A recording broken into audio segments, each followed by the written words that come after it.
जो वो कहाँ ले जाती है आदमी को? संसार में ले जाती है। जब बुद्धि आत्मा का सत्संग करती है तो विवेक जागृत होता है। जब बुद्धि मन का सत्संग करती है, संसार का सत्संग करती है, तो कहाँ ले जाती है? संसार की तरफ ले जाती है और बंधन की तरफ ले जाती है।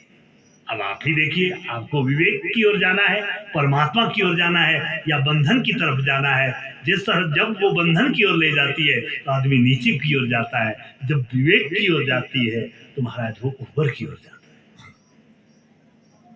उस आत्मदेव की संतान नहीं हुई, संतान के लिए बड़े बड़े उपाय करने लगा।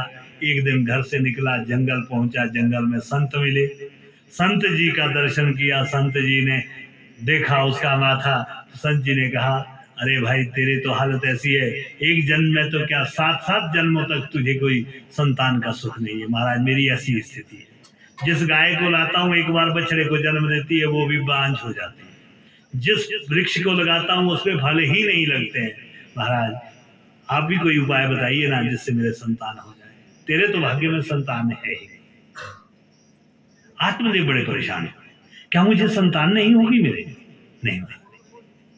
देख आत्मदेव, संतान भी दुख का कारण होती है। सगर राजा के 60,000 बेटे हुए, कपिल ऋषि के श्राप से मर गए, तो सगर को दुख ही दुख मिला।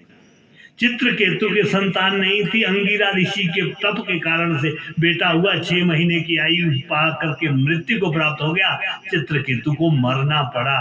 देख आत्मदेव, संतान से सुख नहीं मिलता है। ये तो हमारा भ्रम है कि हम संतान से सुख लेना चाहते हैं। संतान से सुख नहीं है, सुख तो केवल परमात्मा की भजन से ही। इसलिए वैराग्य ले ले, संसार को छोड़ दे, प्रपंच को छोड़ दे, गंगा के तट पर चला जा, भगवान का भजन कर, तुझे आनंद मिलेगा। लेकिन बात सिरे नहीं उतरी। जो बात कही जाती है वो कहीं ना कहीं फल देती है, लेकिन आत्मदेव नहीं मान। गुरुदेव आपने मुझे वरदान देना है तो ठीक है, नहीं तो यहाँ कुआं है, मैं इसमें गिर जाऊंगा, मर जाऊंगा, आत्मदाह कर लूंगा और इसका पाप आपको लगेगा।